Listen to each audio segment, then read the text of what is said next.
बिस्मिल्लाहिर्रहमानिर्रहीम। अस्सलाम वालेकुम दोस्तों, मैं फ़हीम अब्बास आपको खुश आमदीद कहता हूँ न्यूज़ कैफ़े में, और उम्मीद करता हूँ कि आप सब खैरियत से और आज के दिन का एक अच्छा सा आगाज़ भी कर चुके हैं। आइए प्रोग्राम का आगाज़ करते हैं और आज हम अपने प्रोग्राम में पाकिस्तान के सबसे बड़े मसले के हवाले से बात करेंगे। जैसा कि आप जानते हैं और बारहा आपने माहिरीन को बात करते हुए या उनकी जो रिपोर्ट है वो आपने सुनी होगी कि पाकिस्तान को अगर सबसे बड़ा कोई मसला लाहक है तो वो तालीम का मसला है। तालीम की कमी की वजह से बेशुमार मसाइल हम लोग ख़ुद से पैदा कर चुके हैं। और मैं आपको बताता चलूँ कि एक रिपोर्ट के मुताबिक इस वक्त पाकिस्तान में 2 करोड़ 20 लाख बच्चे ऐसे हैं जिनकी स्कूल जाने की उम्र है और वो स्कूल नहीं जा रहे। मैं बार बार जब भी ये सुनता हूँ और या मैं कभी रिसर्च पढ़ता हूँ या मैं टीवी शो पे या किसी भी प्लेटफॉर्म पे जब ये बोलता हूँ तो फ़ौरन मेरे जहन में एक फ़िक्र जो है वो भी साथ साथ आती है। वो ये कि आज ये 2 करोड़ 20 लाख बच्चे हैं, आज से 10 साल बाद, 15 साल बाद या 20 साल बाद ये 2 करोड़ 20 लाख ख़ानदान होंगे। तो अनपढ़ ख़ानदान, जितनी तेज़ी से हम, जितनी जिद्दत के साथ हम अगले दौर की तरफ बढ़ रहे हैं उसमें अनपढ़ लोगों की क्या स्पेस है ये आप भी बेहतर समझते हैं। आने वाले वक्त में बहुत सारे मसाइल से बचने के लिए तालीम के शोबे को बेहतरीन बनाना ये हमारी अव्वलीन तरजीह होनी चाहिए, हमारे हुक्मरानों की अव्वलीन तरजीह होनी चाहिए। रियासती ज़िम्मेदारी की अगर बात की जाए तो 5 साल से 16 बरस तक की उम्र के बच्चों की तालीम का जो ज़िम्मा है वो रियासत का है, मगर रियासत बुरी तरह से नाकाम है अपनी इस ज़िम्मेदारी को निभाने के हवाले से। आज हम अपने प्रोग्राम में बात करेंगे कि तालीम कितना मतलब एक अहम सब्जेक्ट है काम करने के हवाले से, तालीम के शोबे पे काम होना कितना ज़रूरी है, हुक्मरानों को कितनी संजीदगी दिखानी चाहिए, और वो बच्चे जो इस वक्त स्कूल्स में नहीं जा रहे हैं और उन्हें किस तरह स्कूल्स भेजा जा सकता है और अपने मुस्तक़बिल को कैसे संवारा जा सकता है, इस हवाले से बात करना है हमें। हमारे साथ इस वक्त स्टूडियो में मौजूद हैं एक माहिर तालीम, और ये अपने स्कूल्स भी माशाल्लाह रन करते हैं। इसी हवाले से बहुत सारे बच्चे हैं जो तालीम हासिल कर रहे हैं। तो हमारे जो एक्सपर्ट हैं इनका तालीम व तदरीस से इनका ताल्लुक़ है, जनाब अख्तर आराई साहब, खुश आमदीद कहते हैं। अस्सलाम वालेकुम, कैसे हैं आप? वालेकुम अस्सलाम, बिल्कुल ठीक हैं माशाल्लाह माशाल्लाह। तालीम, अच्छी तालीम का होना और सारे बच्चों का तालीम हासिल करना ये किसी भी कौम के लिए कितना ज़रूरी है? बहुत ज़्यादा ज़रूरी है। देखें, दुनिया में सिर्फ उन कौमों ने तरक्की की है जहाँ पर उन्होंने तालीम को फुल ऑन अहमियत दी है। आप पूरी वर्ल्ड की आप हिस्ट्री उठा के देख लें, जिन कौमों ने, जिन ममालिक ने एजुकेशन में इन्वेस्ट किया है, एजुकेशन पर ख़र्च किया है, उनके आने वाली नस्लें जो हैं वो ग्रूम अप हुई हैं और उन्होंने तरक्की की है और उन्होंने रिसर्च की है, और वो नस्ल दर नस्ल जो है वो जो मुल्क है वो कहाँ जाके पहुँचे हैं। तो हमारे जैसे मुल्क के अंदर तालीम की बहुत ज़्यादा अहमियत होनी चाहिए थी, मगर हमने इसको ना हंगामी बुनियादों पर लिया। आज़ादी के बाद से ही जो है हमने तालीम पर इतना ज़्यादा काम नहीं किया। फिर भी हमारा सिस्टम जो भी था, जैसा भी सिस्टम था वो चला, मगर हर 10 साल के बाद अगर देखें तो हम लोग डीप डाउन नीचे होते गए, हमारा ग्राफ गिरता गया। लिटरेसी रेट तो कहने को तो ठीक था कि जो साइन कर लेता है या अखबार पढ़ लेता है उसको लिटरेटेड कहा जाता है, मगर ये स्टैंडर्ड ठीक नहीं है। तो गोया कि अब तो ये सिचुएशन है कि बस ठीक है, 2 लफ्ज़ पढ़ लेना और साइन कर लेना, शायद यही लिटरेसी है। जैसा कि अभी आपने बहुत अच्छे आदाद व शुमार पेश किए, मगर मैं इसमें चाहूँगा कि थोड़ी सी क्लैरिटी बड़ी इंपॉर्टेंट है। देखिए, जब नॉर्मल था कोविड से पहले, उस वक़्त इन्हीं आलमी इदारों ने जो फिगर्स दी हुई थी, जो कि 2018 की थी और 2017 की थी, कि 2 करोड़ 40 लाख बच्चे आउट ऑफ स्कूल थे। 2 crore 40 lakh out of school बच्चे थे। जैसे ही कोविड आया तो तमाम के तमाम जो बच्चे थे वो स्कूल जाना बंद हो गए, क्योंकि एक तरह से कोविड आ गया, स्कूल बंद हो गए। मगर स्कूल बंद होने के बाद जब दोबारा स्कूल खुले तो बहुत कम परसेंटेज स्कूल लौटी, क्योंकि प्राइवेट सेक्टर के अंदर भी गवर्नमेंट सेक्टर के अंदर भी बहुत कम बच्चे आए। मगर अब जो लेटेस्ट आदाद व शुमार जो आलमी इदारों ने पेश किए हैं वो 2 करोड़ के पेश किए हैं कि 2 करोड़ मज़ीद आउट ऑफ स्कूल हुए हैं बच्चे। ये थोड़ी सी क्लैरिटी है कि 5 करोड़ बच्चा स्कूल जा रहा था, 5 करोड़ में से 2 करोड़ बच्चा स्कूल वापस नहीं लौटा, 3 करोड़ बच्चा स्कूल में आया पब्लिक या प्राइवेट। उसकी बहुत सी वजूहत हैं। जो तो अगर 2 करोड़ पहले ही जो मतलब ऐसे बच्चे थे जो स्कूल नहीं जा रहे थे, 2-2.5 करोड़, तो 4 करोड़ 40 लाख बच्चा, 4 करोड़ 40 लाख बच्चा जो है वो आउट ऑफ स्कूल है। मगर क्योंकि अब पेरेंट्स को एतमाद होता जा रहा है कि अब स्कूल खुले हैं तो यकीनन स्कूल खुले रहेंगे, तो लिहाजा जो फीस अफोर्ड कर सकते हैं, जिनकी तो आमदनी के मसाइल हो गए, वो तो उन्होंने ज़्यादातर गर्ल्स एजुकेशन पे बड़ा ज़्यादा अफेक्ट पड़ा है कि गर्ल्स जो हैं वो कम स्कूल लौटी हैं, मगर बॉयज़ जो हैं उनको प्रेफरेंस दिया जा रहा है थोड़ा बहुत। तो एक तो गर्ल्स एजुकेशन का लॉस है, दूसरी तरफ वो जो 3 करोड़ आ रहे थे अभी तकरीबन हो सकता है कि थोड़े बच्चे परसेंटेज और बढ़ गई हो, ताकि जो है वो जो 5 करोड़ बच्चा कबल कोविड आ रहा था कम से कम वही स्कूल आ जाए। तो ये गवर्नमेंट की जिम्मेदारी है कि उन तमाम बच्चों को जो है स्कूल में लाया जाए। सर बिल्कुल सही है, 5 साल से लेकर 16 साल तक के बच्चों को पढ़ाना ये गवर्नमेंट की जिम्मेदारी, रियासत की जिम्मेदारी, पाकिस्तान के कानून में, आइन में ये चीज़ शामिल है ना। एक वक्फे की तरफ बढ़ रहे हैं, वक्फे से वापस आते हैं तो आप हमें ये बताइएगा कि अभी तक हमारी हुकूमतें वो बच्चों को तालीम फराहम करने में नाकाम क्यों रही हैं? ठीक है, एक वक्फे के बाद आपसे मुलाकात हो रही, कहीं मत जाइए, अब तक देखते रहिए न्यूज़ कैफ़े, देखते रहिए।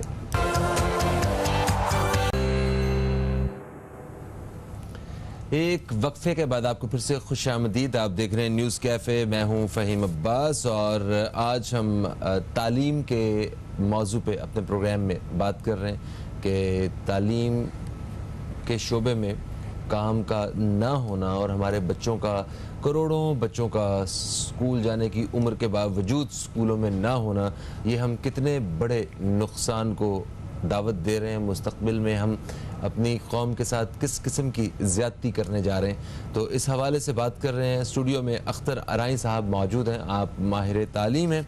सर वक्फे से पहले हमारी बात हो रही थी अदाद शुमार के हवाले से कि ये कितनी एक तकलीफ़ दह बात है कि बच्चे जिनका हक़ है, बुनियादी हक़ है तालीम, उनको हम तालीम फ्राहम करने में नाकाम है। और ये हुक्मरानों के लिए एक बहुत बड़ा सवालिया निशान है उनकी कारकर्दगी के ऊपर। कोई भी हुकूमत जब वो अपने अदाद शुमार के ज़रिए साबित कर रहे होते हैं कि हमने ये मार के सर अंजाम दिए हैं, उसमें तालीम का ये हाल है, तो ये वाकई एक बहुत बड़ा सवालिया निशान है। सर हमारी रियासत हमारे बच्चों को तालीम फराहम करने में नाकाम क्यों है? आप माहिर तालीम होने की हैसियत से इसका क्या अंदाज़ा लगाते हैं? देखिए बेसिकली ये शुरू से ही गवर्नमेंट को ये चाहिए था, क्योंकि देखें एक वक्त था 1963 का जो एक एक्ट बना, 1965 के अंदर उसको अपग्रेड किया गया। उस वक्त बहुत हंगामी बुनियाद पे गवर्नमेंट ने बड़े अच्छे इक़दाम किए थे और उन अच्छे इक़दाम में क्या था कि अगर अपनी कौम के बच्चों को हमने पढ़ाना है, उस वक्त 60s और 70s के दरमियान में उस वक्त एक कमरे के स्कूल को भी कायम किया गया। उन्होंने कोशिश की कि हमारी कौम के बच्चे पढ़ें। वो जज्बा जो था, जो जिस नेशन ने, जिस एज ग्रुप ने आज़ादी ली थी उस वक्त जब पाकिस्तान वजूद में आया था, वो बहुत सीरियस थे एजुकेशन के लिए। उस वक्त बहुत अच्छे इक़दाम थे। उस वक्त मैट्रिक कर लेना जो है एक बहुत अच्छी अलामत समझी जाती थी, और अगर कोई BA पास कर लेता था तो वो बाहर, घर के बाहर तख्ती में लिखता था कि मिस्टर XYZ BA पास। तो ये बहुत अच्छा एक मतलब हमारा मेयार होता था। अब जाके अगर आप देखेंगे कि 70 के बाद जो है जैसे ही हालात आए, भुट्टो साहब ने जो नेशनलाइज किए, उन्होंने एक ऑनेस्टी के साथ उन्होंने सोचा कि स्टेट की जिम्मेदारी है, चाहे इंडस्ट्रीज चलानी है, चाहे एजुकेशन के वो चलाने हैं। वो एक विजन के साथ आए और उन्होंने रेवोल्यूशन लाना था। उन्होंने प्राइवेटाइज कर दिए इदारे और नेशनलाइज कर दिए, ताकि ये गवर्नमेंट की जिम्मेदारी है आर्टिकल 25A के तहत, क्योंकि जो सबसे बड़ा कानून जो दिया वो भुट्टो साहब ने दिया, वो एक विजन रखते थे। मगर बाद में अनफॉर्चुनेटली डिक्टेटर आ गए, बड़े मसाइल हुए, वो सारा विजन वहीं का धरा रह गया, सारा विजन गले पड़ गया। वो गले ऐसा पड़ गया कि बाद में फिर गवर्नमेंट को प्राइवेटाइज करने पड़े। ठीक है, वो दोबारा जो नेशनलाइज इदारे हुए थे, तो उस वक़्त फिर जो है वो मराहत नहीं दिए गए तालीमी इदारों को जो देने चाहिए थे, ताकि प्राइवेट सेक्टर अगर बाजू ना बनता तो आज शायद हमारे पास ये तालीम का मयार ना होता। आपने देखा कि कोविड से पहले अगर प्राइवेट स्कूल्स ना होते, प्राइवेट कॉलेजेस ना होते, प्राइवेट यूनिवर्सिटीज़ ना होती और प्राइवेट यूनिवर्सिटीज़ ना होती, तो इस वक्त हमारा तालीम का हाल क्या होता। गवर्नमेंट सेक्टर दिन ब दिन जो है वो ज़मीन बोस होता गया, उनके स्कूल गोस्ट स्कूल बनते गए। आपने देखा वो क्या, उस पर बात करना मुनासिब नहीं। अब जितनी फंडिंग होती है, अच्छा उसके बाद एक गवर्नमेंट के फंड्स को यूटिलाइज़ करने के लिए इन्होंने हर सूबे में एजुकेशन फाउंडेशंस बनाई। सिंध के अंदर एजुकेशन फाउंडेशन बनी, जिसको फंड्स को खाने का तरीका था कि आर्टिकल 25A के तहत जो है हम फाउंडेशन बनाएं और वो गबन करें। आप देखें कि जो डेस्क 5 से 7 हज़ार की मिल सकती है, वो 35 की परचेज़ की गई। तो ये भी एक बहुत बड़ा एविडेंस है। तो इस तरह से गवर्नमेंट ने कभी समझा ही नहीं कि प्राइवेट सेक्टर जो हमारे बच्चों को तालीम दे रहा है उसको हम सपोर्ट करें। क्या ये जितनी बजट एलोकेट की जाती है उस प्राइवेट सेक्टर को नहीं दी जा सकती? जैसे कि 1963 के अगर करप्शन ना हो तो वो जो सरकारी सेटअप है वो बड़ा अच्छा है। अगर करप्शन ना हो, ईमानदारी से संजीदगी से काम किया जाए, तो जितने स्कूल्स हैं, जितनी जगह हैं, जितनी हुकूमत तनख्वाहें दे रही है, तो एक बड़ा अच्छा इजाफा हो सकता है। बिल्कुल, देखिए पॉपुलेशन जैसे बढ़ती है इसी तरह से इम्यूनिटी प्लॉट्स होने चाहिए। गवर्नमेंट स्कूल्स बनाए, वो उतने स्कूल्स बनते ही नहीं। आप देखें बाज़ ऐसे स्कूल्स हैं 10, 20, 50 बच्चे भी इनरोल नहीं है उसके अंदर। उसकी वजह मयार तालीम। जब मयार तालीम नहीं देंगे तो इनरोलमेंट कम होनी है।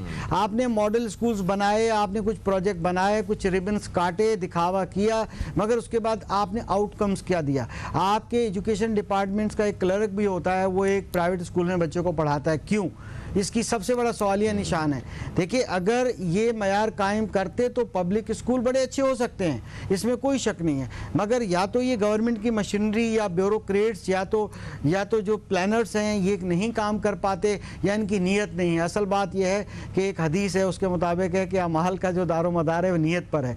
बात सीधी है कि जब गवर्नमेंट की नीयत ठीक नहीं होगी, सिर्फ उनकी तवज्जो फंड्स खाना और दिखावा करना होगा, हमारे कौम के बच्चों को जो है उनका बेड़ा गर्क करना होगा, तो फिर जाहिर है कि ऐसा होगा कि सिर्फ जाहिल हों, हमारे कहने पे वो शऊर उनके अंदर ना आए, जिसको कहें उसको वोट दे दें, बस यूं ही काम चलता रहे। तो ऐसा काम कब तक चलेगा? कोविड ने आके रही सही कसर पूरी कर दी। आपने कोई 1.5 साल में इकदाम नहीं किया। आपने बड़े बड़े बुलंद दावे किए, जी हमने ऑनलाइन ये कर दिया, हमने ये कर दिया। आपने क्या किया? आपने क्या devices custom free income custom duty free आपने मंगवा के दी? क्या इंटरनेट फैसिलिटी स्टूडेंट पैकेज दे दिए फ्री ऑफ कॉस्ट? आपने क्या किया? आप बताएं तो सही, मास लेवल पे क्या किया? 18 महीने क्या 20 महीने से ज़्यादा हो गया स्कूल बंद हैं, कभी कभार खुलते हैं। तो ऐसा ना करें। प्राइवेट स्कूलों के तो ख़ास तौर पे वालिदैन इस वक्त रियलाइज़ कर चुके हैं कि हम जब अपनी मदद आप अपने बच्चों को पढ़ाते हैं, हम अपना फंडामेंटल राइट आर्टिकल 25A के तहत आपसे नहीं मांगते हैं, हम खुद पढ़ा रहे हैं, तो हमें खुद क्यों नहीं पढ़ाने दिया जा रहा? हम प्राइवेट स्कूल के साथ मिल के अपनी मदद आप ये इदारे चला रहे हैं, क्योंकि फ़ीस आती है तो इदारे चलते हैं। वहाँ पर भी कन्फ्यूजन्स पैदा किए जाते हैं, कोई ना कोई नाम नहाद इश्यूज़ क्रिएट कर दिए जाते हैं और उन बच्चों को पढ़ने से रोक दिया जाता है। अभी आप देखें कि आइंदा क्या होगा। बड़े एक हमारे दोस्त ने एक बात लिखी कि कहा कि देखें 2 साल स्कूल बंद रहे और 100% रिजल्ट आ गया 9-10 का, यानी 100% पहली दफ़ा रिकॉर्ड है कि पास हुए हैं बोर्ड के अंदर बच्चे पूरे पाकिस्तान में। यानी जो फेल है 33 नंबर उसको ही पास कर दो। 2 पेपर दिए और 14 पेपरों का जो है रिजल्ट मिल गया आपको 14 पेपर्स का। और फिर इस तरह से तो अगर करेंगे तो फिर ऐसा करें, स्कूलों को ताला लगा दें, तो फिर 100% रिजल्ट आता रहेगा, सर्टिफिकेट बांटते रहें। साइंस सीख जाए कोई बंदा, सर्टिफिकेट बांटते रहें। माजरत के साथ ये गुफ्तगू करनी पड़ रही है क्योंकि ये बातें अवाम कर रही है, हम नहीं कर रहे हैं, पब्लिक कर रही है। खुदारा ऐसा मत कीजिए, हम आपके साथ हैं। गवर्नमेंट का साथ प्राइवेट सेक्टर ने हमेशा दिया है, पब्लिक सेक्टर को आपने संभालना है, मगर हमारी मरहम रखें, हमें 1% आपने इन्हें बगैर इंटरेस्ट के कोई लोन ही दे दीजिए, कोई ना कोई फैसिलिटी दे दीजिए, कोई टैक्स माफ़ कर दीजिए। एक टैक्स माफ़ नहीं किया। जैसे सिंध के अंदर आप देखें कि एक ही मिनिस्टर जो है वो दो मिनिस्ट्रीज उनके पास थी, एजुकेशन भी और लेबर भी। अब उन्होंने लेबर टैक्स भी माफ़ नहीं किया स्कूलों के ऊपर, वो तो कम से कम कर सकते थे। इसका मतलब है नीयत नहीं है। ठीक है, हम एक वक्फे की तरफ बढ़ रहे हैं। वक्फे से मैं वापस आता हूं तो मैं वाकई में चाहूँगा कि आपके माहिर तालीम होने के नाते जो तजावीज़ आपके जहन में हैं कि इस तरह हमारा तालीमी निज़ाम बेहतर हो सकता है, और प्राइवेट सेक्टर नो डाउट वो एक रीढ़ की हड्डी की तरह है इस वक्त, जितने भी हमारी ख़वानदगी की शरह है उसमें अगर प्राइवेट सेक्टर भी ना हो तो जो हाल हो वो या हम जानते हैं या अल्लाह जानता है। मगर खैर एक वक्फे का वक्त है जी, वक्फे से वापस आते हैं तो मज़ीद बात करते हैं अख्तर अराई साहब से और इनसे तजावीज़ भी लेते हैं इस हवाले से। कहीं मत जाइए, अब तक देखते रहिए न्यूज़ कैफ़े, देखते रहिए।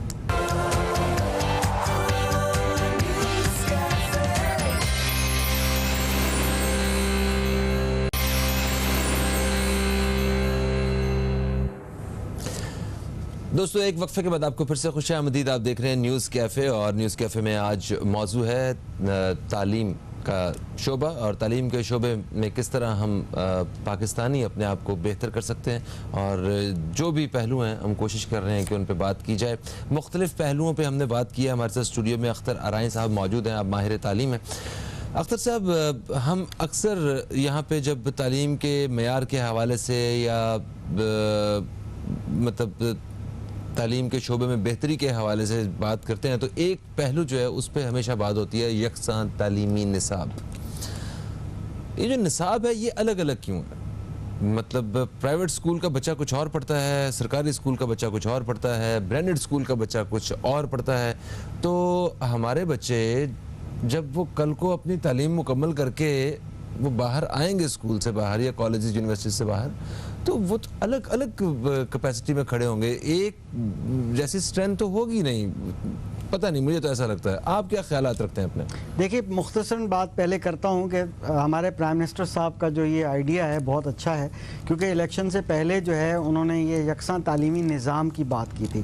यकसां तालीमी निज़ाम और अमीर और गरीब की एक जैसी तालीम, ये उन्होंने बात की थी। मगर उसके बाद ये उनको पता चला कि यकसां तालीमी निज़ाम इस मुल्क में मुमकिन नहीं। उसकी वजह ये है कि तालीमी निज़ाम कहते हैं कि जी मैट्रिक सिस्टम, मदारिस का जो एक तालीमी निज़ाम है, दूसरा मैट्रिक सिस्टम, तीसरा कैमब्रिज सिस्टम। अब ये मुमकिन ही नहीं है कि कैमब्रिज सिस्टम वो ख़त्म कर दें।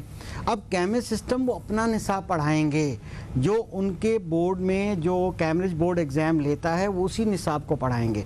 ये मुमकिन नहीं है कि पाकिस्तान जो है उसको बोलेंगे यकसां तालीमी निसाब एक कर दें। निसाब एक नहीं कर सकती गवर्नमेंट, ठीक है। अब उन्होंने ये बात की कि ना तालीमी निज़ाम एक कर सकते हैं, ना इन तीनों तालीमी निज़ाम का निसाब एक कर सकते हैं, नहीं कर सकते एक निसाब। फिर बाद में इन्होंने सोचा कि फ़िलहाल मैट्रिक और जो दीनी मदारिस है इसका निसाब एक करें। बहुत अच्छी बात है, बहुत अच्छा विजन है। प्राइवेट स्कूल्स जो है इसकी एसोसिएशंस फेवर भी कर रही हैं, ये हमारी हमेशा से ख्वाहिश रही। ये कैसे? पहले नेशनल कैरिकुलम होता था, नेशनल कैरिकुलम के तहत, उस विजन के तहत हर सूबे के अंदर एक टेक्स्ट बुक बोर्ड होता था, वो निसाब छापता था और वो पढ़ाया जाता था। कामयाबी सिर्फ इतनी हुई कि सिर्फ 9 और 10 के एग्ज़ाम में और फर्स्ट ईयर सेकंड ईयर के एग्ज़ाम में वो नेशनल कैरिकुलम फॉलो होने लगा। अच्छा, अब आपने एहसास कमतरी का शिकार बना दिया आवाम को कि एक तरफ गवर्नमेंट स्कूल का गवर्नमेंट निसाब पढ़ाया जा रहा था जिसको नेशनल कैरिकुलम के नाम से जाना जाता था, दूसरी तरफ कैमब्रिज सिस्टम। अब बीच में ये आया कि जो प्राइवेट सेक्टर है उसने क्या किया कि इनको देखकर उन्होंने बोला कि हम इंग्लिश मीडियम में कर लेते हैं, बुक्स अच्छी लगा देते हैं। क्योंकि हमारे टेक्स्ट बुक बोर्ड का हाल तो ये है कि वो बुक्स 10-10, 15-15 साल तक अपग्रेड ही नहीं करते, 20-20 साल तक वही बुक्स पढ़ी जाती हैं। अगर बाप ने एक बुक पढ़ी है तो उसका बेटा भी आके वही बुक पढ़ेगा, ठीक है। आज तक कंप्यूटर की जो बुक थी, पिछले दिनों तक जो कंप्यूटर इंट्रोड्यूस हुआ था 15 साल पहले, वही जो कि प्रिंटर नहीं मिलते, वो कोई डॉटमेटिक लैंग्वेज है, वो कोई यूज़ नहीं करता, और वो लैंग्वेज जो है जो नायाब हो चुकी है, किसी काम की नहीं है, उसको कंप्यूटर में पढ़ाया जाता है। तो फिर ये हुआ कि इंग्लिश जो प्राइवेट स्कूल थे इन्होंने मायार बढ़ाया, इन्होंने ये बुक्स ली। 8 क्लास तक इनकी चलती थी प्राइवेट स्कूलों की कि 8 क्लास तक रिच और अच्छा क्वालिटी निसाब पढ़ाया जाए, और वो पढ़ाने दिया गया। फिर इतने पब्लिशर यहाँ पर आ गए, यहाँ गवर्नमेंट कहाँ सोई हुई थी, माजी की हुकूमतें कहाँ सोई हुई थी, उन्होंने क्यों नहीं सबको वही नेशनल कैरिकुलम पढ़ाया, क्यों नहीं वो बुक्स पाबंदी लगाई। जब आपने इतने सारे पब्लिशर प्रिंट करने लग गए मशरूम की तरह, और प्राइवेट स्कूल अपना इंग्लिश मीडियम ऑक्सफोर्ड और XYZ इस तरह अच्छे अच्छे पब्लिशर पढ़ाने लगे, तो फिर क्या हुआ कि प्राइवेट स्कूलों का मयार बेहतर हो गया। आज आप कह रहे हैं कि इसको हम सिंगल नेशनल कैरिकुलम करेंगे, बिल्कुल कीजिए, हम आपके साथ हैं, मगर आपके नाअहल टीमें जो हैं, जो मिनिस्ट्रियां हैं, जो एक्सपर्ट्स बिठाए हुए हैं, जो आपने वो इस लायक ही नहीं है। आपने हमें तो स्टेक होल्डर बनाया नहीं है, आपने चंद ब्रांडेड स्कूल्स के लोगों को, जो बड़ी नामवर फ्रेंचाइज है, जो कैमरा सिस्टम के लोग हैं, इनका तो ताल्लुक ही नहीं है मैट्रिक सिस्टम से, आपने इनको कैसे प्लानिंग के अंदर और उस कमेटी के अंदर बैठा दिया। तो आप जब ऐसे काम करेंगे तो फिर किस तरह से आप कामयाबी हासिल करेंगे। विजन इमरान खान साहब का अच्छा है, दूसरी तरफ सूबों ने 8वीं तरमीम की वजह से सिंध ने मना कर दिया कि जी हम नहीं करेंगे, क्योंकि इन्होंने 3 मराहल में करना था, पहले प्राइमरी, फिर सेकेंडरी, फिर कॉलेज लेवल, हायर सेकेंडरी। तो अब ये है कि सिंध ने मना कर दिया। आप देखें KPK के अंदर अलग हो रहा है, थोड़ा सा फ़र्क के साथ पंजाब में अलग हो रहा है। खुदारा प्राइवेट सेक्टर को ऑन बोर्ड लीजिए, आप ऐसा काम कीजिए जो अमल किया जा सके। नारा बहुत अच्छा है और एक ही होना चाहिए, चाहे वो मदारिस का बच्चा हो और चाहे वो प्राइवेट स्कूल्स का बच्चा हो, एक ही जैसा स्टैंडर्ड होना चाहिए, एक यकसा तालीम होनी चाहिए। मगर आपने एक्सक्लूड कर दिया, निकाल दिया कैमरा सिस्टम को, और प्लानिंग के अंदर आपने उन्हीं को बिठा दिया। ये तो ज्यादती हो गई। अच्छा, फेडरल बोर्ड भी तो एक है, मतलब वो पूरे पाकिस्तान में वो जहाँ जहाँ उनके स्कूल्स होते हैं। मैं इसकी वजाहत करूँ, ये जो बोर्ड होते हैं ये तालीमी निज़ाम नहीं होता, वहाँ एक जैसा सिलेबस नहीं पढ़ाया जाता फेडरल बोर्ड पर। हाँ, 9-10 में बिल्कुल वो जो नेशनल कैरिकुलम था, या जो अब सिंगल नेशनल कैरिकुलम होगा, वो चाहे फेडरल बोर्ड हो चाहे सूबाई बोर्ड्स हो। अच्छा, बोर्ड्स का काम सिर्फ एग्जाम लेना है। टेक्स्ट बुक बोर्ड का काम होता है सिर्फ वो निसाब छापना, प्रिंट करना, जो कि पंजाब बोर्ड भी वही छापेगा कमोबेश। 98% थोड़ा बहुत सूबों के जो लॉ है उस लॉ के मुताबिक जो है वो सूबे अपना अलग अलग करेंगे। जैसे 8वीं तरमीम के बाद 2017 अप्रैल में जो 8वीं तरमीम आई थी, उसके अंदर सूबों को काफ़ी हक है कि वो अपनी अपनी तब्दीली कर सकते हैं उस इलाके या उस कल्चर के हिसाब से, मगर निसाब एक ही होगा। चाहे फेडरल बोर्ड पढ़ा रही है, चाहे वो सूबाई बोर्ड्स पढ़ा रहे हैं, इनका निसाब एक ही किताबें छपेंगी, एक ही जैसा होना चाहिए, थोड़े बहुत फ़र्क के साथ। जैसे कि गिलगित बल्तिस्तान ने, बल्कि आज़ाद कश्मीर ने कहा कि हम 30% अपना बनाएंगे, शामिल करेंगे, और जो 70% आपका करेंगे। इस तरह से उनका हक है उसके इस कल्चर के हिसाब से। तो ये बहुत लंबा चौड़ा काम है क्या? ये मतलब जो हमारे पढ़े लिखे इतने काबिल लोग हैं, जो असातिज़ा कराम हैं, जो मतलब सिलेबस क्रिएट करते हैं, या तो उनको ऑर्गेनाइज करना और उनकी मदद से मतलब बच्चों की तालीम के बारे में फैसला करना, ये बहुत लंबा चौड़ा काम है। देखिए, जब नस्ल और नस्ल दर नस्ल हम बहुत सी चीज़ों के आदी हो जाते हैं। हाँ। जब बोर्ड अपना उस नेशनल कैरिकुलम के स्टैंडर्ड को अपलिफ्ट न कर पाया, और वही जो बोर्ड था वो 1 से लेकर मैट्रिक 8 क्लास तक अपने क्वालिटी नहीं इम्प्रूव कर पाया, अपनी अच्छी publications up to the mark, up to the standard नहीं प्रिंट कर सका, तो वो प्राइवेट सेक्टर कैसे अडॉप्ट करता। यहीं पर मौका मिल गया क्वालिटी पब्लिकेशन का, जो कि प्राइवेट सेक्टर करता था। अब सिंगल नेशनल कैरिकुलम में अब NOC बड़ी मुश्किल से मिल रही हैं। यानी अभी किताब देखें, सेशन शुरू हो गया, कब शुरू होना था? अप्रैल में। आपने करते करते जी जून में शुरू होगा, फिर जून में नहीं हो सका, अब जाके अगस्त में किया। जब शुरू किया तो मार्केट में बुक्स अवेलेबल नहीं है सर। जब आपका ये हाल होगा, मार्केट में बुक्स अवेलेबल नहीं होंगी, NOCs नहीं दे पा रहे हैं टाइम से, तो आप अगले मरहले में दाखिल कैसे होंगे? जो नेक्स्ट मरहले में आप जाने वाले हैं, आप 8 क्लास तक आप बुक्स बनानी है, तो आपकी बुक्स ही नहीं मार्केट में आएंगी। आप देख लें कि 9-10 की बुक्स मार्केट में अभी तक नहीं पहुंची। तो जब आप ऐसे करेंगे तो फिर क्या होगा? बोर्ड आखिर में क्या करेंगे? बोर्ड एक कंडेंस एक सिलेबस बता देंगे। इस वक्त आज की डेट में सिंध के अंदर अभाम मौजूद है, किताबें पूरी मार्केट में नहीं आई, सेशन स्टार्ट हुए कितने दिन हो गए, आप देख लीजिए। इस तरह से करेंगे तो कैसे तालीमी इदारे पढ़ा पाएंगे? आपके गवर्नमेंट स्कूलों ने, आपके गवर्नमेंट टीचरों ने तो शायद पढ़ाना नहीं है, बैठ के तनख्वाहें खानी है। प्राइवेट स्कूलों ने तो पढ़ाना है ना भाई, वो तो फीस लेते हैं, तो वो तो बोर्ड की तैयारी कराएंगे। आपकी किताबें ही मौजूद नहीं है तो हम कैसे पढ़ाएंगे? तो ये जो है ना सबसे बड़ा सवालिया निशान है। बिल्कुल ठीक है सर, एक वक्फे का वक्त हो गया, वक्फे से वापस आते हैं तो हम इस हवाले से बात करने की कोशिश करेंगे कि जो हालात हमें नज़र आ रहे हैं, इन हालात को सामने रखते हुए तो आइंदा कई सालों तक तालीम के शोबे में बेहतरी जो है वो उस तरह नज़र नहीं आ रही है, मगर हम मायूसी नहीं रखते। एक वक्फे के बाद वापस आते हैं और इस हवाले से बात करते हैं कि किस तरह ये सब कुछ मुमकिन है अगर हम सब इरादा कर लें तो।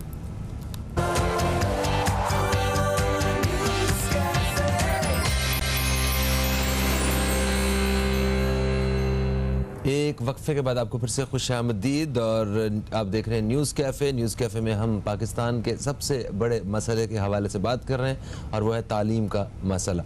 और हमारे साथ स्टूडियो में मौजूद हैं जनाब अख्तर अराइन साहब, जिनसे इस हवाले से बातचीत का सिलसिला जारी है। आप माहिर तालीम हैं सर। वक्फे से पहले हम यहाँ तक पहुँचे थे कि जो हालात हैं इस वक्त, और जो मतलब जैसी हमारे हुक्मरानों की और जो साहिब इख्तियार जो लोग हैं उनकी जो नीयतें तालीम के हवाले से, उनको देखते हुए तो मुझे मुस्तक़बिल करीब में ऐसा कुछ नज़र नहीं आ रहा कि हम और हमारे बच्चे वो तालीम के शोबे में कोई नुमाया कामयाबी हासिल कर सकेंगे।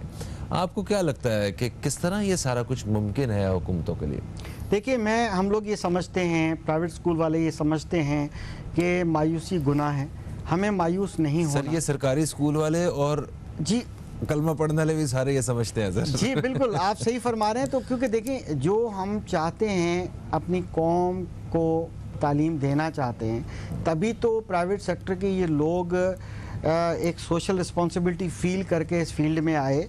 कुछ कमर्शियल इदारे बने जिन्होंने सोचा कि चलो जी 20 रुपये नहीं कमाने, हमने 5 रुपये कमाने हैं, यानी 20% नहीं कमाना, हमें 5% मिल जाए, दाल रोटी चलती रहे मगर साथ में इज्जत भी हो। उस्ताद की एक इज्जत होती है, इसीलिए उस शोबे में आए, वरना तो दुकान कर लेते। एक पान वाला आपको पता है आराम से 1 लाख रुपया पर मंथ कमाता है, मगर क्या उसकी ये इज्जत होती है? मैंने सुना बंद कबाब वाला भी इतना ही कमाता है। बिल्कुल यकीनन। मैं तो आपको एक एग्जांपल देता हूं, क्योंकि वो तो फिर अभी एक अलग डिबेट और टॉपिक हो जाएगा।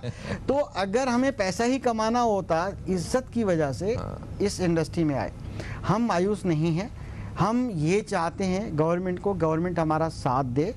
हम इंशाअल्लाह ताला ज़रूर उठेंगे, ज़रूर अपनी जो कमी वाक़या हो गई इस कोविड की वजह से, जो बहुत नुकसान पहुंचा है हमारे माशरे में, हमारे तालीमी इदारों के अंदर पढ़ने वाले बच्चों को जो नुकसान पहुंचा है, इसको रिकवर कर सकते हैं।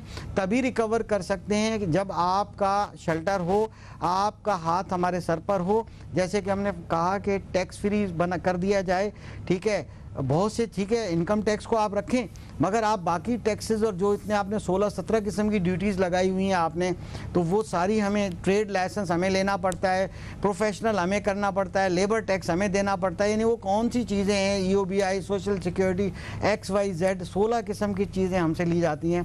तो खुदारा ये ना कीजिए। हम इंशाअल्लाह ताला सिंगल नेशनल कैरिकुलम को भी फॉलो करेंगे और इसके अंदर अपना साथ देंगे। हमें अपना स्टेक होल्डर बनाइए, हमें इज़्ज़त और एहतराम दीजिए जो इज़्ज़त एहतराम पहले था, क्योंकि अब तो यह है कि आपने कसर नहीं छोड़ी। आपने इस तरह के इश्यूज़ क्रिएट करके जो है वालिदैन को खड़ा कर दिया, मिसअंडरस्टैंडिंग हमारे सामने खड़ी कर दी कि बाद में आके होश अब आया है वालिदैन को कि तालीमी इदारे जो हैं वो हमारी मदद कर रहे हैं, हमारे बच्चों को पढ़ा रहे हैं। गवर्नमेंट से उनको उम्मीद नहीं है, मगर हम चाहते हैं कि पब्लिक स्कूल के अंदर भी जो है तालीम अच्छी हो। ठीक है, अगर आप नहीं पढ़ा सकते, वो बिल्डिंगें पड़ी हुई हैं, आप न्यू अपॉइंटमेंट्स ना करें, आप हमें दे दें, हम करेंगे। आपके 5,000 रुपये खर्च होते हैं, आप हमें 4,000 रुपये दे दीजिए। हम आपके मेहमानों को, आपके पाकिस्तानी उन बच्चों को जो आर्टिकल 25A आपके ऊपर लाता है, वो 4,000 फ़ी बच्चा हमें दे दीजिए।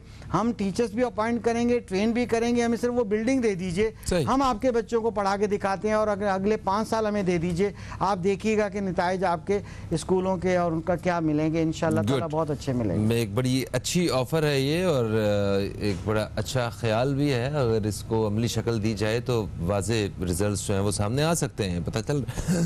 अच्छा, जो पिछली हुकूमतें रही हैं हमारी, वो और जो मौजूदा हुकूमत है, क्या तालीम के हवाले से जो अंडरस्टैंडिंग है या रही है, इसमें कुछ फ़र्क है? आपको लगता है कि ये कुछ बेहतर मतलब तरीके से कोई हल की तरफ जा सकते हैं, या इस तकलीफ़ को, इस मुश्किल को ज़रा पहले की निस्बत ज़्यादा बेहतर समझते हैं, या सारे ਦਾ ਇੱਕੋ ਜਿਹਾ ਹਾਲ ਹੈ।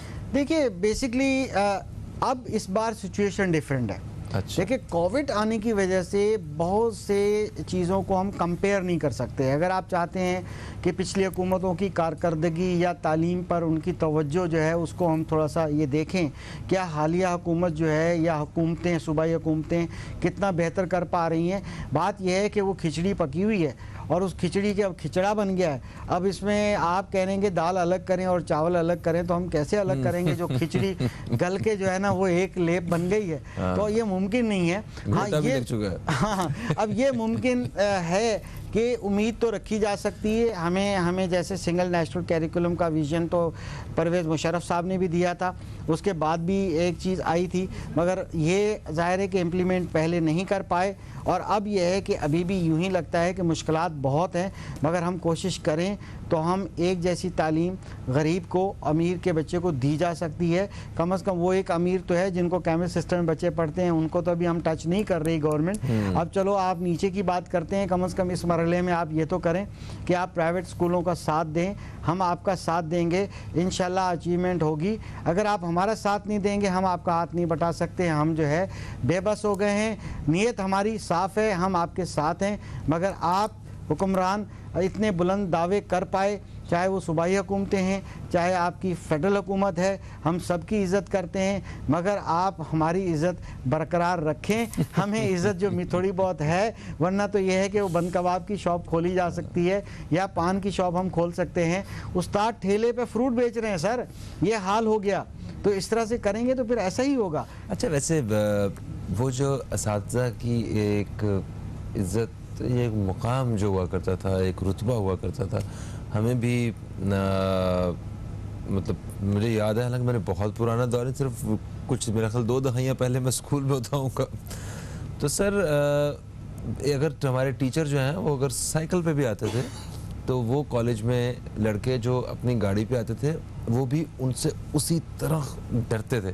एक खौफ होता था कि नहीं जमाल साहब आ गए, है ना। तो वो आज क्या बच्चों में और वो जो टीचर्स में जो एक फ़र्क था वो थोड़ा बड़ा है या इस हवाले से क्या? देखिए बहुत बड़ा है, बहुत बड़ी खलीज पैदा हो गई है। पहले तालिब इल्म और उस्ताद के दरमियान में डिफरेंस पैदा किया गया, गैप पैदा किया, रिस्पेक्ट का एलिमेंट ख़त्म कर दिया गया और हो गया इस एनवायरनमेंट में सोची समझी स्कीम के तहत कुछ फोर्सेस काम कर रही हैं। और दूसरे मरहले में इन्होंने वालिदैन और उस्ताज़ा के दरमियान में भी तलखी पैदा कर दी, जो कि आपने पिछले चंद सालों से देखी कि बहुत से इश्यूज सामने आए और आज फिर जो है वो दस्तो गिरेबान हो जाते हैं और फिर इसमें इश्यूज आ जाते हैं। आम तौर पे देखें, जाके 188 की FIR कटवा देते हैं, ठीक है। आप 342 की FIR कटा देते हैं कि जी बच्चा स्कूल खुद छोड़ के आए, ठीक है। अगर थोड़ी सख्ती की और बच्ची ने कंप्लेन कर दी तो जल्दी से बयान दिलवा दिया, मीडिया को बोल दिया आपने या सोशल मीडिया पे वायरल कर दी और थाने में चले गए, ताल्लुकात का इस्तेमाल किया और उसको हफ्ज़े बेजा में रखने की FIR काट दी। भाई आप खुद बच्चे को छोड़ने आए, खुद लेने आए, हफ्ज़े बेजा कहाँ से हो गया? अब जब इस तरह के मामलात करेंगे तो फिर आप मुझे बताइए कि उस्ताद भी रूड होगा, ठीक है। हाँ, और वो भी मगर वो उस्ताद जो बच्चों के साथ मतलब ज्यादती करते हुए, उनको मारते पीटते हुए, जो जिनकी वीडियोस मंजर आम पे आई हैं और उनकी छतरौल हुई है, उनको तो हम नहीं डिफेंड कर रहे। बिल्कुल देखें, डिफेंड नहीं कर रहे हैं। हाँ। आप बात समझें। देखें, मैं कहता हूँ if there is will there is way. मैं 10-20 तजावीज़ यहाँ दे सकता हूँ जिस पे गवर्नमेंट अमल करे। आप CCTV कैमरा हर क्लासरूम में कंपलसरी कर दें। बिल्कुल सही है। आप जब कंपलसरी करेंगे उसकी मॉनिटरिंग होगी, सही है, मॉनिटरिंग होगी, रिकॉर्डेड होगा। आप उस्ताद की इज्जत करना चाहेंगे, आप तालीम देना चाहेंगे, बहुत से मैं कहता हूँ 5,000 रुपया एक स्कूल, गवर्नमेंट स्कूल के एक बच्चे पे आप हमें दीजिए।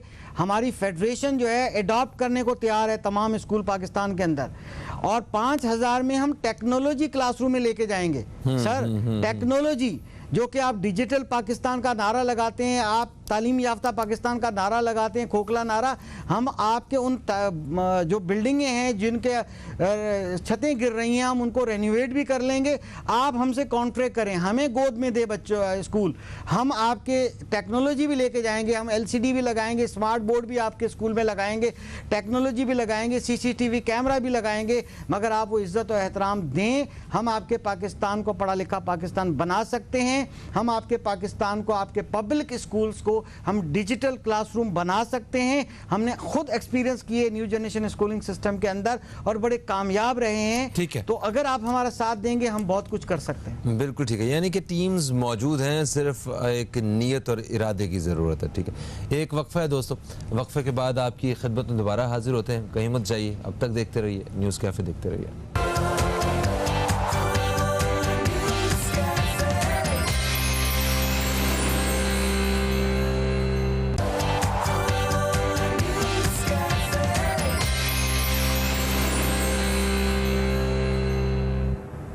जी दोस्तों, एक वक्फे के बाद आपको फिर से खुशामदीद। आप देख रहे हैं न्यूज़ कैफ़े, मैं हूं फ़हीम अब्बास और स्टूडियो में मौजूद हैं जनाब अख्तर आरई साहब। आज हमारा मौजू है मसला तालीम। तालीम के मसले पे हम बात कर रहे हैं और इस हवाले से बड़ी तफसील से बातचीत का सिलसिला जारी है। आगे बढ़ते हैं। अच्छा अख्तर आरई साहब, अभी तक तो हमने ये देखा कि हमारी रियासत की जानिब से जो वादे हैं तालीम से मुतल्लिक वो पूरे नहीं हुए, उसकी वजह से तालीम के शोबे में जितना नुकसान हमने उठाया और जो उठा रहे हैं और जो आइंदा उठाएंगे, फिर हमारी कौम के बच्चे तालीम से जितनी बड़ी तादाद में महरूम रह रहे हैं और आइंदा आने वाले वक्त में जितने नुकसानात हो रहे हैं, तो ये तो सारा कुछ वो था जो सरकार की तरफ से हमें मुहैया होना था और वो नहीं हुआ, है ना। सरकार ने अपना वादा पूरा नहीं किया। बट सारी गलती हम लोग ना सरकार पे नहीं डालते, क्योंकि हमारा भी अपना भी एक मिजाज है कि हमारा अपना बच्चा भी ख़राब होता है तो हम पड़ोसी पे गलती डालते हैं कि ये उनके बच्चे के साथ खेलता है जिसकी वजह से ख़राब हो गया, हमारा इसमें कोई कसूर नहीं है, अपने आप को बिल्कुल ना निकाल लेते हैं बाहर। आपको क्या लगता है कि क्या तालीम के शोबे में जो तबाही हुई है, इसमें क्या अवाम का अपना भी किरदार है हुक्मरानों के अलावा? यकीनन। देखें दिए से दिया जलता है या एक इंडिविजुअल जो यूनिट होता है वो मिलके कलेक्टिवली एक चीज़ बनती है। हमारे अवाम के जो फैसले होते हैं, पब्लिक के फैसले होते हैं, वो बस कंफ्यूज रहते हैं, कंफ्यूजन की सिचुएशन में होते हैं। देखिए, मेरा इंडिविजुअल का हक है कि मैं गंदगी बाहर ना फैलाऊं, मैं मुकर्रर जगह पे रखूं। मेरा इंडिविजुअल का हक है कि मैं अपने, देखिए असल में जितनी एजुकेशन है ना, तालीम और तरबियत, ये एक एनवायरनमेंट के अंदर होती है, ये एक हकीकत है। हम उसका एक करैक्टर है, एक रोल है। हमारा पहला तालीमी इदारा घर की चार दीवारी है, माँ की गोद है। वहाँ से हम तहजीब सिखाते हैं, वहाँ से अदब आदाब सिखाते हैं, वहाँ हमारी पॉजिटिविटी जो है वो मतलब है कि एक ट्रेनिंग इंस्टीट्यूट होता है जिसमें 0 to 6 एज तक हम बच्चे को ग्रूम करते हैं। जापान की बात देख लें, उन्होंने क्या करते हैं कि वो 3 क्लास तक के बच्चों को, यानी 7-8 ईयर तक के बच्चों को यही चीज़ें सिखा रहे होते हैं। वो तालीम उसकी बाद में शुरू होती है, पहले तरबियत करते हैं। हम लोग तरबियत करते ही नहीं हैं, हम समझते हैं तरबियत भी उस्ताद का काम है और तालीम भी उस्ताद का काम है। हम आउटसोर्स करके चुप करके बैठ जाते हैं और घर में बैठ के हम झूठ भी बोलते हैं, घर में बैठ के हम बहुत से मामलात भी करते हैं, वहीं हम बॉस को डिस्कस करते हैं जिसके नुकसानात हमें ही होने होते हैं, एक इंडिविजुअल पेरेंट को होने होते हैं, ताकि एक फ़र्द, हर फर्द जो है वो एक माशरे का बहुत ही कारआमद यूनिट होता है। हर बंदे को चाहिए कि अपनी फैमिली जब बनाता है, बच्चे पैदा होते हैं, उसके अंदर उस एनवायरनमेंट को साफ़ सुथरा रखे, उसको लर्निंग एनवायरनमेंट बनाए और फिर ग्रेजुअली ये चीज़ें ऊपर चढ़ती जाती हैं, तालीमी इदारों में लेकर जाए। बच्चा जो है 5 घंटे तालीमी इदारों में होता है, उसके बाद घर में आता है, तो ये वालिदैन का तो बहुत बड़ा किरदार है। सही है सर। अभी देखो ना, 2-2.5 करोड़ बच्चे ये हो गए, 2 करोड़ अपने दूसरे गिनवाए, 4.5 करोड़, 4 करोड़ 40 लाख के करीब जो है ना, हम वैसे बात कर रहे थे शुरू में कि इतने बच्चे ऐसे हैं जो स्कूल जाना चाहिए जो नहीं जा पा रहे हैं, और जो हमारे हुकूमतों के हालात नज़र आते हैं वो भी फौरी तौर पे ऐसा नहीं लगता कि वो इन करोड़ों बच्चों की तालीम का कुछ कर देंगे। सवाल ये है कि क्या स्कूल में जाना किसी बच्चे के लिए लाजमी है तालीम हासिल करने के लिए? देखिए, होम स्कूलिंग भी होती है। असल इशू ये है कि हम लोग तैयार नहीं हैं, हमारे पेरेंट्स तैयार नहीं हैं। होम स्कूलिंग दुनिया में बड़ी है, देखिए उसके लिए प्लेटफॉर्म्स मौजूद हैं। आप घर में ही पढ़ा सकते हैं। पेरेंट्स तो learning management system LMS school जो प्राइवेट बना के दे रहा है कि जब कोई स्कूल में बच्चे की तबीयत ठीक ना हो, जिस दिन फ्लू है, ज़ुकाम हो, आप उस बुखार हो, उसको घर पे आप पढ़ाएं। लोग LMS यूज़ करना नहीं पसंद करते, यानी ऑनलाइन नहीं पढ़ना। तो ऐसे बहुत से फ्री प्लेटफॉर्म मौजूद हैं। देखिए, ये इसमें सारे कमर्शियल इदारे नहीं हैं कि हम कहेंगे जी सारे पैसा कमाने वाले इदारे हैं, ऐसा नहीं है।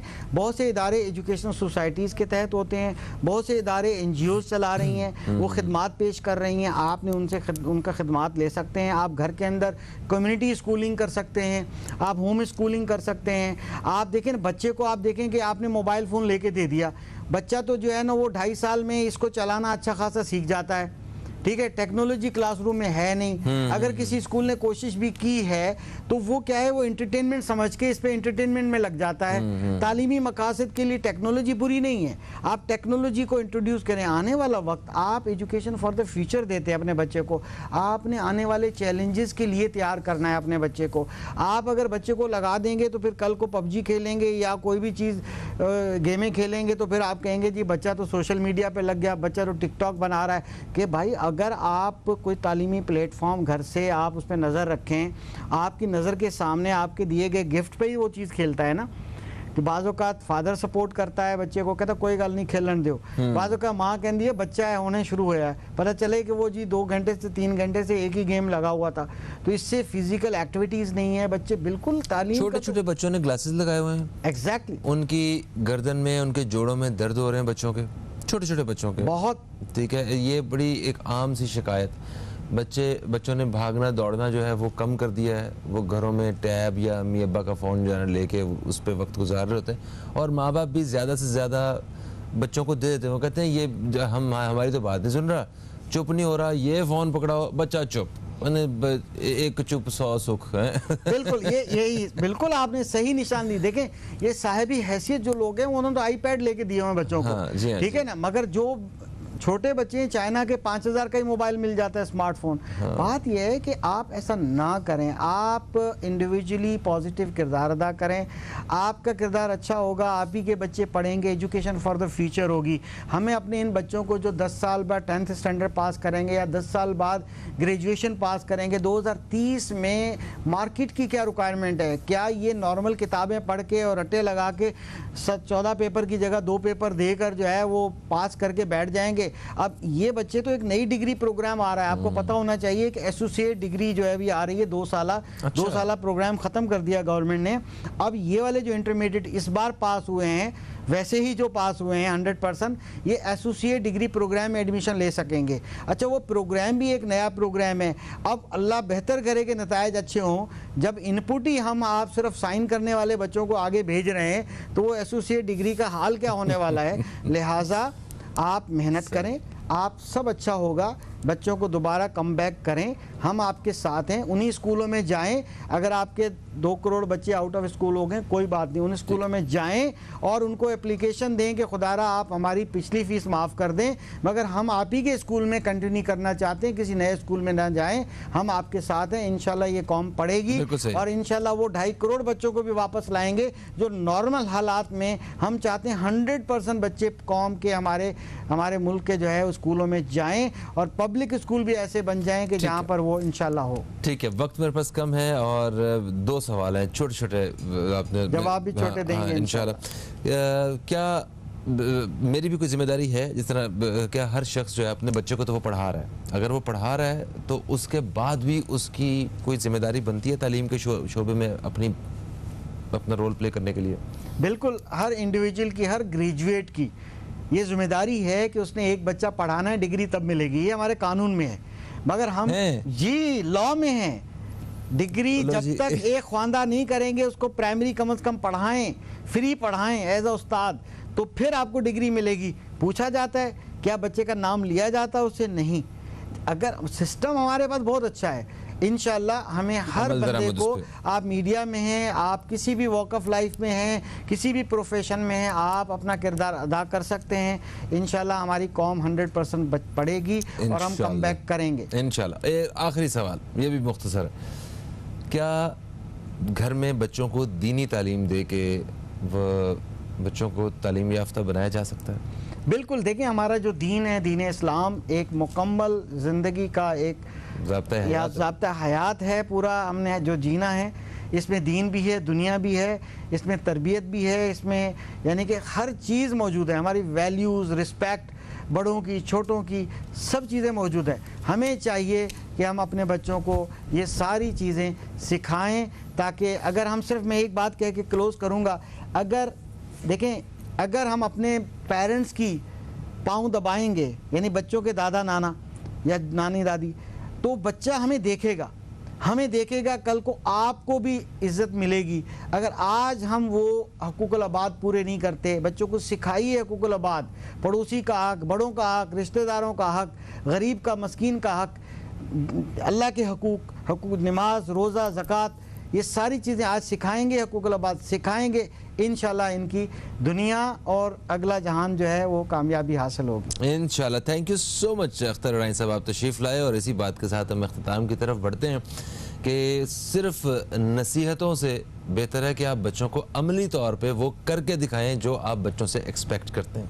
और अगर हम अपने बच्चे को अच्छी तालीम दिलवा रहे हैं, तो मेरा ख़्याल है हमें ये भी कोशिश करनी चाहिए कि जो हमारे मुलाजमीन हैं या वो जो बड़ी कम तनख्वाह वाले हमारे जानने वाले जो लोग हैं जिनको हम जानते हैं, उनके बच्चों में से किसी एक बच्चे की पढ़ाई का ज़िम्मा हम उठा लें। तो इस तरह भी हम अपना एक बड़ा अच्छा रोल प्ले कर सकते हैं। फ़हीम अब्बास को, न्यूज़ कैफ़े टीम को दें इजाज़त। आप दोस्तों को यकीनन हमारा प्रोग्राम पसंद आया होगा। अपना फ़ीडबैक हमारे फेसबुक पेज www.facebook.com/newscafe पे ज़रूर दीजिएगा। इंशाल्लाह आपसे फिर मुलाकात होगी। तब तक के लिए खुदा हाफ़िज़। पाकिस्तान जिंदाबाद।